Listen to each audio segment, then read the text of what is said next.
아름다운 찬양 우리 주님께서 기뻐 받아 주신 줄로 믿습니다. 아멘.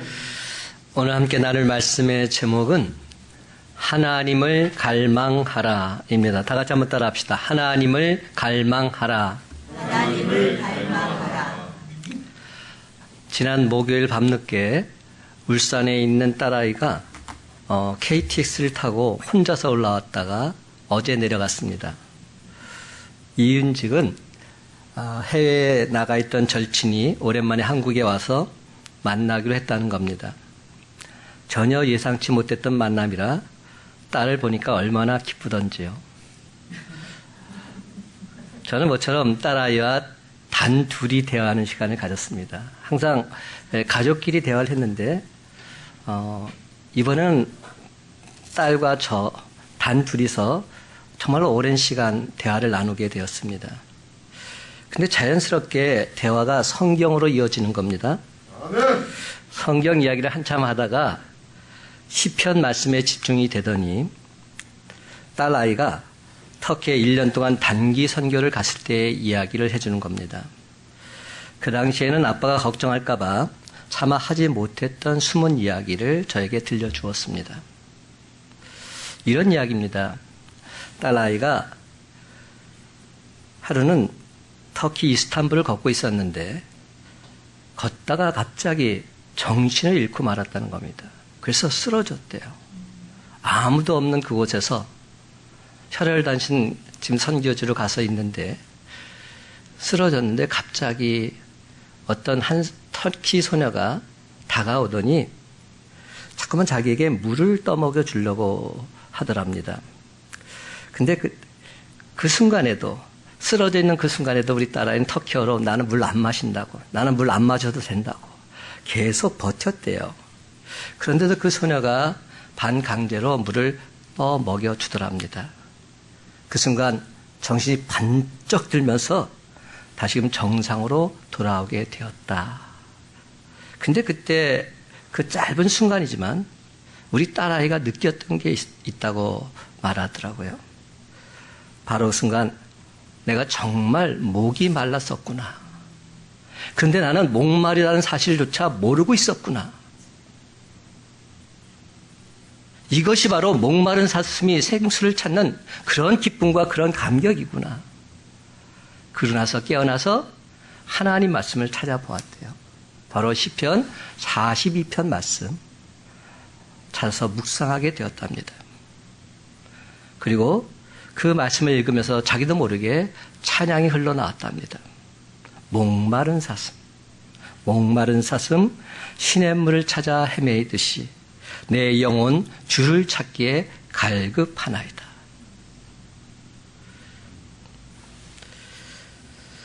어떤 사람이 사막을 여행하다가 물이 떨어지게 되었어요. 물을 찾아 헤매다가 짐꾸러미 하나를 발견하게 되었는데 혹시 물이 있는가 싶어서 뛰어가 열어보았습니다. 근데 그 속에는 그렇게 찾았던 물은 없고 엄청난 보물들이 있었대요. 그때 이 나그네가 외친 한마디가 뭔지 아세요? 이것밖에 없어? 이것밖에 없어? 겨우 다이아몬드뿐이야? 겨우 진주뿐이야? 왜 물은 없어? 목이 말라 죽어가는 사람에게 다이아몬드나 진주는 필요도 없고 시시한 것들입니다. 목마른 사람에게는 물만이 절실할 뿐입니다. 이렇듯 하나님께 목마른 사람, 세상의 그 어떤 부귀영화도 시시해 보이는 법입니다. 예배에 목마른 사람, 세상의 그 어떤 즐거움도 시시해 보입니다. 기도에 목마른 사람, 아무리 재미있는 TV 프로그램이 있다 할지라도 드라마가 있다 할지라도 시시해 보입니다. 그래서 다윗은 자신의 갈증에 대해서 이렇게 노래하고 있습니다. 시편 42편 1절과 2절 말씀 다 같이 함께 읽기를 원합니다. 하나님이여, 시작. 하나님이여, 시냇물을 찾기에 갈급함같이 내 영혼이 주를 찾기에 갈급하니이다. 내 영혼이 하나님 곧 살아계신 하나님을 갈망하나니 내가 어느 때 나아가서 하나님의 얼굴을 배울까. 아멘. 그렇습니다. 하나님 마음에 맞는 자 다윗은 사슴이 시냇물을 찾기에 갈급함 같이 내 영혼이 주를 찾기에 갈급합니다. 노래하고 있는 겁니다. 제 딸아이가 그러더라군요. 세상 많은 사람들이 정말로 필요한 것은 생수인데, 영원한 생명수인데 그들은 그 생수를 마시길 완강히 거부하고 있다고. 그래서 우리는 그들에게 물을 먹여야 그들이 살 수 있는데 솔직히 나는 잘 먹일 자신이 없다고. 제 딸이 결혼해서 울산에 가 있는데 아무도 아는 사람이 없어요. 그런데 하나님께서 고등학교 때 동창을 그 울산 지역으로 보냈어요. 그래서 지금은 그 친구랑 잘 지내고 있답니다. 근데 문제는 그 아이는 불신자예요. 하나님을 불신하는 그런 딸이에요.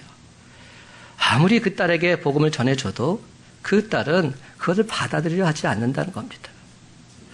그래서 저한테 묻는 거예요. 아빠, 어떻게 하면 좋겠어?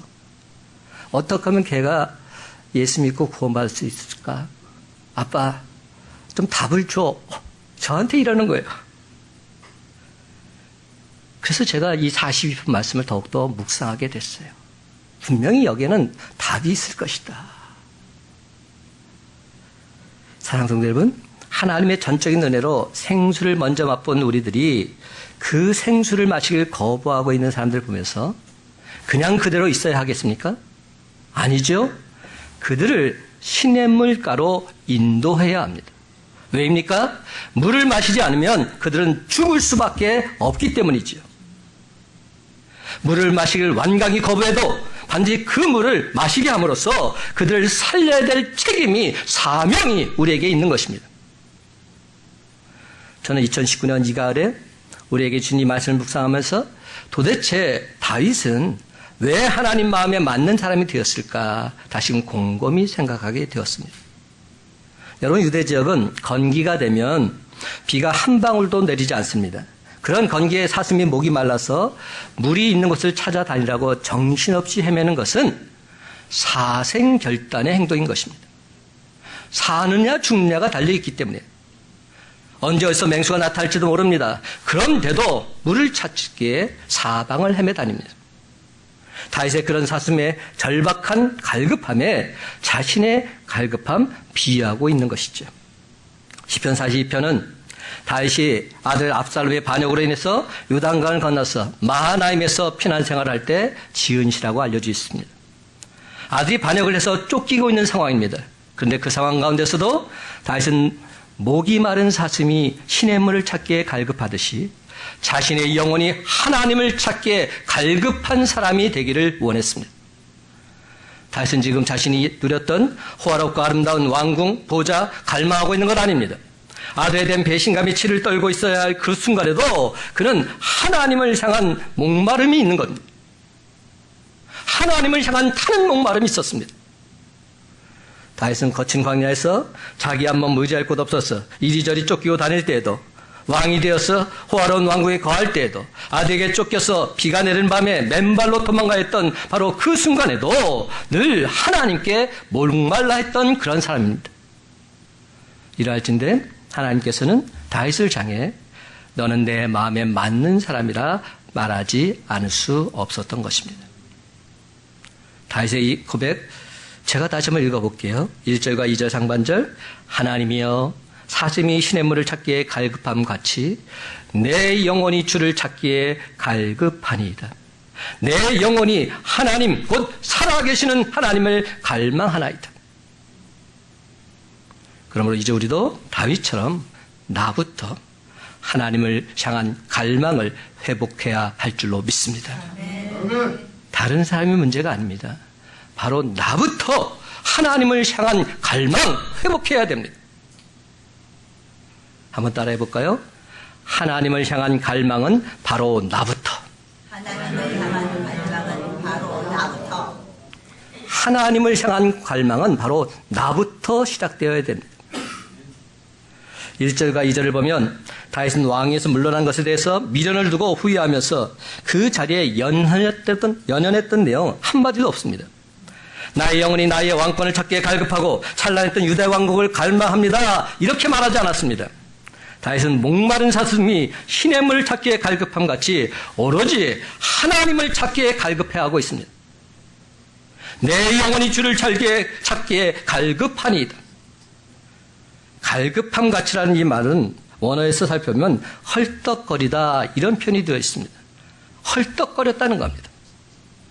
사슴은 몸이 뜨거운 짐승이라서 다른 짐승보다도 물을 더 먹는다고 합니다.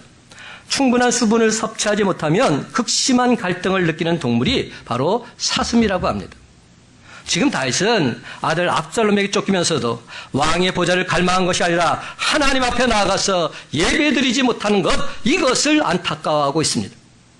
그렇다면 다윗은 어떤 하나님 갈망하고 있을까요? 2절에 보면 분명히 하나님을 이렇게 말합니다. 살아계시는 하나님. 살아계시는 하나님을 나는 갈망합니다. 이렇게 선포합니다. 지금도 살아계셔서 우리와 함께 하시는 하나님, 환난에서 우리를 건져주시는 하나님, 우리의 생사화복을 주관하시는 바로 그 하나님 나는 갈망합니다. 이렇게 노래하고 있습니다. 저와 여러분이 진정 하나님의 자녀들일 텐데, 그러므로 이제 우리도 이런 갈망이 있어야 할 줄로 믿습니다. 그렇습니다. 사슴이 신행물을 찾기에 갈급함 같이 우리 영혼이 주를 찾기에 갈급해야 합니다. 하나님을 찾기에 진정 애타는 심정으로 하나님을 찾아야 합니다. 여러분 3절에서 흘리는 다윗의 눈물 과연 어떤 눈물일까요? 3절 말씀도 함께 읽어보십시다. 3절 시작. 사람들이 종일 내게 하는 말이 내 하나님이 어디 있느냐 하오니 내 눈물이 주야로 내 음식이 되었도다. 지금 다윗의 눈물은 왕권을 빼앗긴 데 대한 눈물 아닙니다. 정든 고향 산천을 다 버리고 객지에서 서름받는 나그네 서름을 신체 타령하는 그런 슬픔의 눈물도 아닙니다. 다윗이 흘리는 눈물의 사연은 참으로 기가 막힙니다. 이런 사연입니다. 내 하나님이 어디 있느냐? 하나님 좀 내놓아 봐라. 하나님 좀 내게 보여줘라. 그러면 나도 하나님 믿겠다. 이런 말 때문에 그는 심히 괴롭고 슬픈 마음으로 애절한 노래를 부르고 있는 겁니다. 이 얼마나 황당한 질문입니까? 하나님이 어디 있는지 내놓아 보라니요. 이 얼마나 어려운 질문입니까? 3절에 말합니다. 내 하나님이 어디 있느냐? 10절에도 말합니다. 내 하나님이 어디 있느냐? 하나님이 진정 계시다면 우리가 이렇게 짓밟히고 사는 걸 왜 그냥 그대로 내버려 두시냐고 원수들이 지금 조롱하며 비방하고 있는 겁니다. 다윗은 자기가 천대받는 것은 상관하지 않지만 하나님의 이름을 망령되이 조롱하는 원수들 때문에 지금 속이 무척 상해서 눈물 흘리고 있는 것이죠. 따라서 이 눈물은 배고파서 흘리는 눈물보다도 버림받아 슬퍼하는 눈물보다도 한천 높은 눈물입니다. 4절 말씀도 함께 읽어보십시다. 4절입니다. 시작. 내가 전에 성의를 지키는 무리와 동행하여 기쁨과 감사의 소리를 내며 그들 하나님의 집으로 인도하였더니 이제 이 일을 기억하고 내 마음이 상하는도다. 여러분, 이 어떤 내용입니까? 내가 전에는 성의를 지키는 무리와 동행해서 하나님께 기쁨과 감사의 찬양을 드렸는데 그들 하나님의 집으로 인도했는데 이제는 그 일을 할 수 없으니 얼마나 마음이 아픈가. 그때 그 일을 생각하면 내 마음이 심히 아프다. 이렇게 노래하고 있는 겁니다. 사랑하는 성도 여러분, 사람이 무엇을 잃어버린다는 것 슬픈 일이지요. 마음을 상하는 일입니다. 재물을 잃고 건강을 잃고 명예를 잃고 권력을 잃고 낭만하는 사람들 이 세상에 수도 없이 많습니다. 근데 참으로 안타깝게도 이런 것들로 인해서 낭만하는 사람들 정작 하나님의 나라를 잃어버렸는데 하나님 그분을 잃어버렸는데 눈물 흘리지 않습니다. 여러분, 부귀 영화 이런 것들은 세상 떠나가는 날 자동적으로 다 잃게 되는 것들입니다. 지금 다윗은 왕자리를 잃어버린 것 때문에 애통해하고 있는 건 아닙니다. 성의를 지키는 즐거움, 기쁨, 그 감격을 잃어버린 것 때문에 애통해하고 있습니다. 하나님 전에서 성도들과 함께 기쁜 마음으로 찬송드린 기쁨과 즐거움을 잃어버려서 지금 참으로 슬퍼하고 있는 것입니다. 그렇습니다.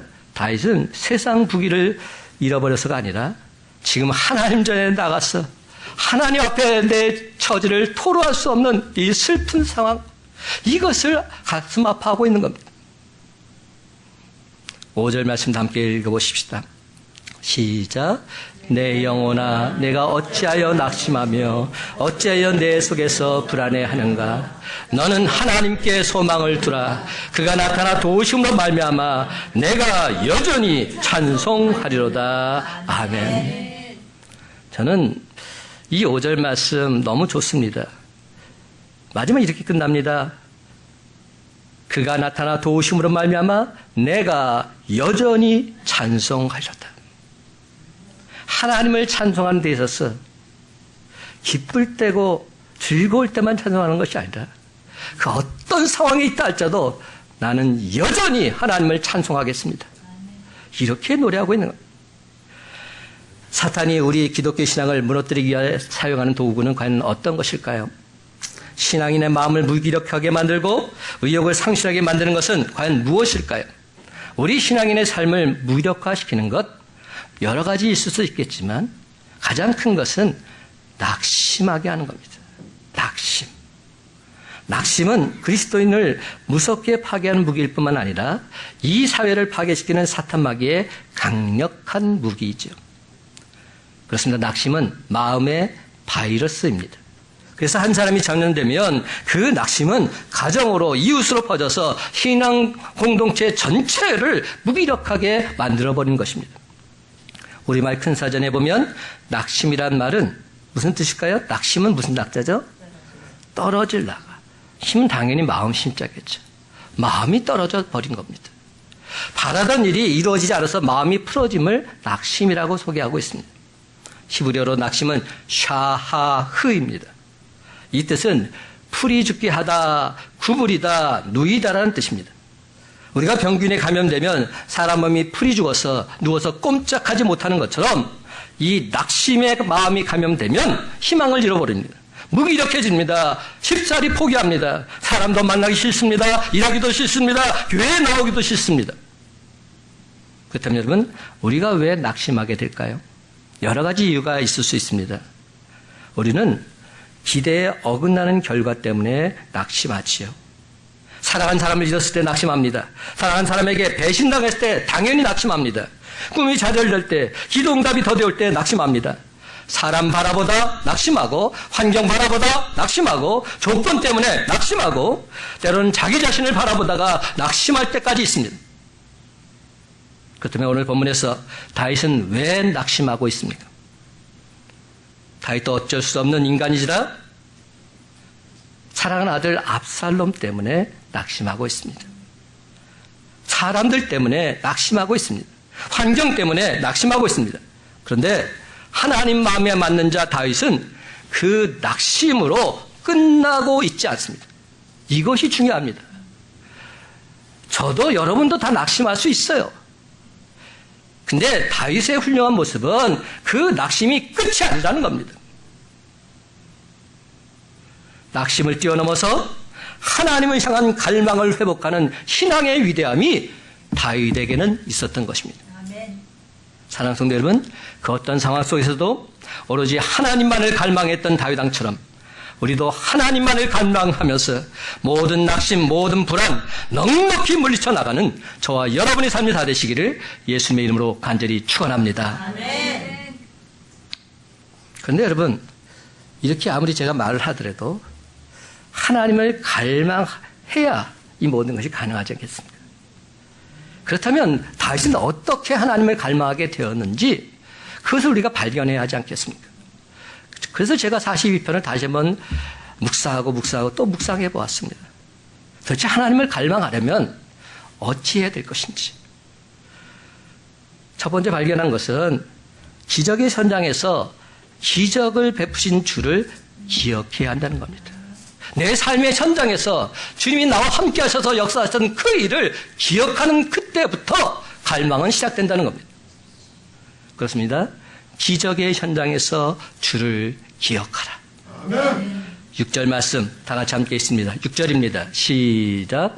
내 하나님이여 내 영혼이 내 속에서 낙심이 되므로 내가 요단 땅과 헤르몬과 미살산에서 주를 기억하나이다. 아멘. 그런데 제가 이 말씀을 읽으면서 이게 도대체 무슨 말일까? 잘 와닿지가 않는 겁니다. 어떤 부분이 와닿지 않냐면 내가 요단 땅과 헤르몬과 미살산에서 주를 기억하나이다. 이게 도대체 무슨 말일까? 요단 땅, 요단강 건너편이 요단 땅이죠. 헤르몬산, 미살산이 어떤 산일까? 근데 하나님께서 저에게 시편 말씀을 또 생각나게 하셨어요. 시편 133편 3절 말씀. 이런 말씀입니다. 헐몬의 이슬이 시온의 산들에 내림 같도다. 거기서 여호와께서 복을 명령하셨나니 곧 영생이로다. 여기에 헐몬의 이슬이 시온의 산들에 내림 같도다. 이 말씀이 있어요. 헐몬산이 헤르몬산입니다. 지금 여기 나와 있는. 그리고 미사엘산이 시온산입니다. 여러분, 헤르몬산은 가장 큰 산을 말합니다. 산맥을 가지고 있는 엄청나게 큰 대규모의 산을 헤르몬산이라고 부르고, 그리고 작은 산, 그 산을 지금 미살산이라고 부릅니다. 미살이라는 뜻은 작다란 뜻입니다. 그런데 작은 산이 어디였느냐? 바로 시온산이었습니다. 요단 땅은 어디입니까? 이스라엘 백성들이 출애굽해서 요단강을 건너서 발걸음을 내딛었던 바로 그곳, 적과 꿀이 는 가나안 땅을 말하죠. 이 말의 의미는 내가 살고 있는 삶의 현장에서, 내가 가는 곳 그곳에서 하나님의 놀라운 기사 이적을 체험했는데 그때 나와 함께 있던 주님을 기억하자, 이런 뜻입니다. 지금 다윗은 자기 삶의 현장에서 하나님께서 나에게 베풀었던 그 기적을 목도하면서 다시금 하나님을 향해 찬양의 노래를 부르고 있는 겁니다. 지금 그는 요단 땅과 헤르몬과 미살산에서 젊은 시절 사울왕에게 쫓기던 그때를 다시금 떠올리고 있습니다. 하나님께서는 절체절명의 순간마다 다윗의 생명을 보존해 주셔서 그는 10년 동안 도망 다녔음에도 붙잡히지 않았습니다. 그렇습니다. 다윗은 과거에 역사하셨던 하나님께서 지금도 역사하시고 앞으로 미래에도 역사하실 줄 굳게 믿고 있는 것입니다. 그러자 그의 마음속에는 세상이 줄 수 없는 참된 평안이 찾아왔습니다. 어제도 함께 하셨던 하나님, 지금도 나와 함께 하시고 앞으로 나와 함께 하실 줄 나는 믿노라 선포하고 있는 겁니다. 신명기 7장 19절 말씀입니다.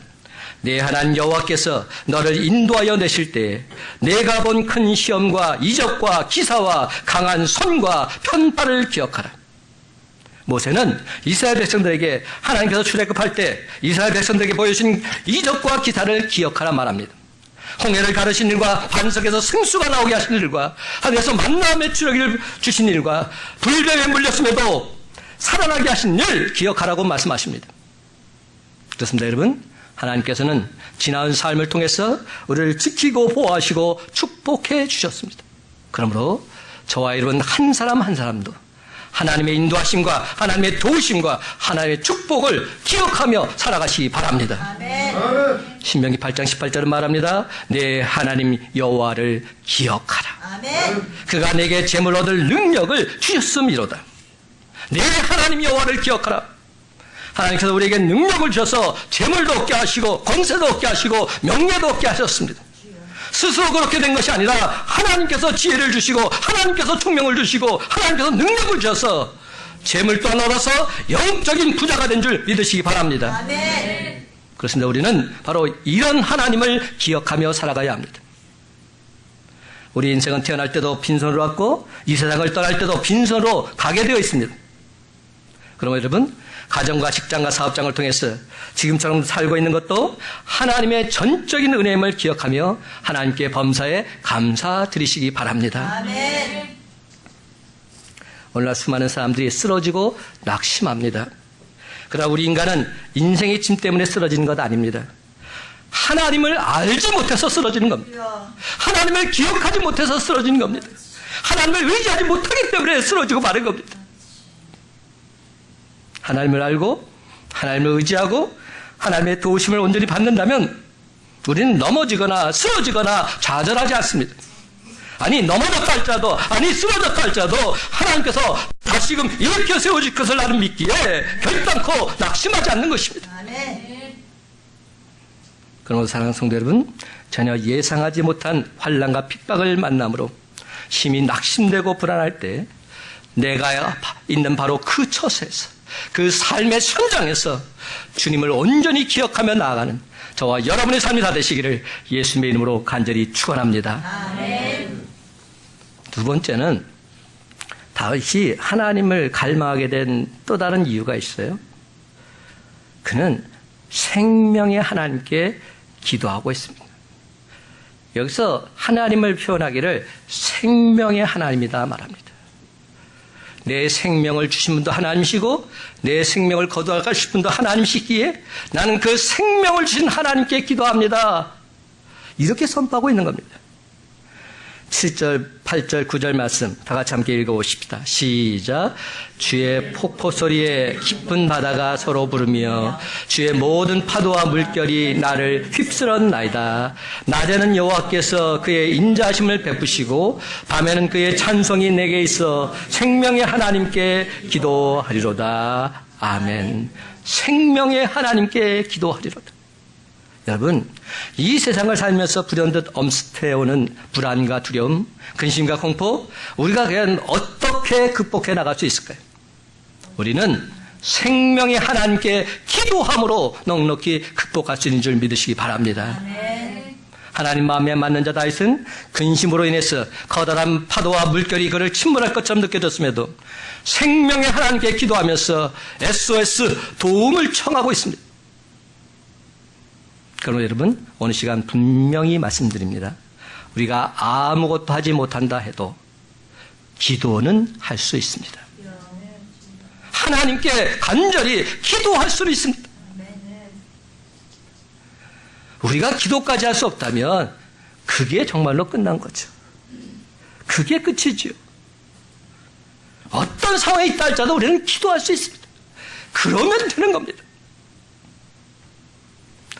하나님께 기도하는 순간부터 인생의 새로운 역사가 다시금 전개된다는 사실을 믿고서 생명의 하나님께 간절히 기도하시기 바랍니다.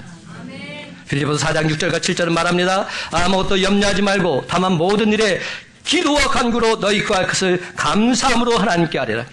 그러면 모든 지각에 뛰어난 하나님의 평강이 그리스도 예수 안에서 너희의 마음과 생각을 지키시리라. 아멘. 아멘입니다. 그렇습니다. 염려할 시간이 있다면 그 시간에 기도하십시오. 근심, 걱정, 염려한다고 무엇이 해결되겠습니까? 밤새도록 잠도 자지 못하고 염려하고 근심한다고 해도 이루어지는 것 하나도 없습니다. 차라리 그 시간에 기도하면 그것이 철야 기도가 되고 그것이 새벽 기도가 되는 것입니다. 심한 근심으로 해서 음식이 내키지 않을 때 금식 기도를 하면 되는 것입니다. 그렇습니다. 기도는 반드시 저와 여러분의 삶을 새롭게 변화시켜 주실 것입니다. 누가 우리를 절망해서 구할 수 있습니까? 고난의 어두운 터널에 들어갔을 때 사람들 두 가지 반응을 보인다고 합니다. 먼저 부정적인 반응을 보이는 사람들 분노하고 비관하고 원망하면서 좌절하고 절망합니다. 그러나 긍정적인 반응을 보이는 사람들 겸손히 낮아져서 생명의 하나님께 간절히 기도합니다. 간절히 기도함으로 고난을 기회 삼고 더 크게 도약하고 자신의 삶을 한 단계 더 끌어올리는 터닝 포인트로 삼고 있는 것이죠. 그래서 독일의 마틴 부처는 이런 말을 했습니다. 슬픔 속에 있느냐 기도하라. 핍박을 받고 있느냐 기도하라. 어려움이 생겼느냐 기도하라. 오직 기도밖에 할 것이 없노라. 나는 오직 기도밖에 할 것이 없노라. 8절 말씀 제가 다시 읽습니다. 낮에는 여호와께서 그의 인자심을 베푸시고 밤에는 그의 찬송이 내게 있어 생명의 하나님께 기도하리로다. 사랑하는 성도 여러분, 비록 극심한 환난과 절망 가운데 처해 있을지라도, 전혀 아무것도 할 수 없는 그럴 정도로 사방에 꽉 막혀 있을지라도, 하늘은 환하게 열렸을진데 생명의 하나님께 기도함으로 반드시 응답받는 저와 여러분이 다 되시기를 예수님의 이름으로 간절히 축원합니다. 마지막 세 번째로, 하나님을 여전히 찬송할 때 우리는 진정 하나님을 갈망하게 되는 것입니다. 여기서 제일 중요한 말이 뭐죠? 여전이란 말입니다. 하나님을 여전히 찬송하라. 슬플 때나 기쁠 때나 가리지 않고 언제 어떠한 성에 있다 할지라도 하나님을 여전히 찬송하라. 11절 말씀 함께 있습니다. 시작. 내 영혼아 내가 어찌하여 낙심하며 어찌하여 내 속에서 불안해하는가. 너는 하나님께 소망을 두라. 나는 그가 나타나 도우심으로 말미암아 내 하나님을 여전히 찬송하리로다. 아멘. 여러분, 시도 때도 없이 낙심과 불안이 엄습할 때마다 우리는 과연 어찌해야 할까요? 그 순간 우리는 하나님께 소망을 두어야 합니다. 하나님 외에는 그 누구도 저와 여러분 완벽하게 도와줄 수 없으십니다. 다윗은 원망하지 않았습니다. 불평하지 않았습니다. 좌절하지 않았습니다. 오히려 하나님께 소망을 두어서 하나님 앞에 나와서 여전히 하나님을 찬송하고 있습니다. 그런데 여러분, 찬송한다는 것은 감사한다는 겁니다. 기뻐한다는 겁니다. 하나님께 전적으로 내 자신을 내어드린다는 그런 뜻입니다. 시편 56편 4절은 말합니다. 내가 하나님을 의지하고 그 말씀을 찬송하였지라. 내가 하나님을 의지하였은즉 두려워하지 아니하리니 혈육을 가진 사람이 내게 어찌하리까. 그렇습니다, 여러분. 날 항상 도와주시는 하나님을 여전히 찬송할 때 하나님의 기적은 우리들 삶의 현장에서도 반드시 나타나게 될 줄로 믿습니다. 그런데 여기서 우리가 한 가지 반드시 확인하고 넘어가야 될 사항이 있습니다. 왜 하나님께서는 우리의 삶에 자꾸만 위기를 주실까요? 왜 그러실까요? 그것은 바로 하나님에 대한 타는 목마름을 갖다 하시려는 큰 그림이 있는 겁니다. 하나님을 향한 타는 목마름, 이것을 온전히 회복시켜 주시기 위해서 우리에게 지금 위기를 주고 계신지도 모르겠습니다.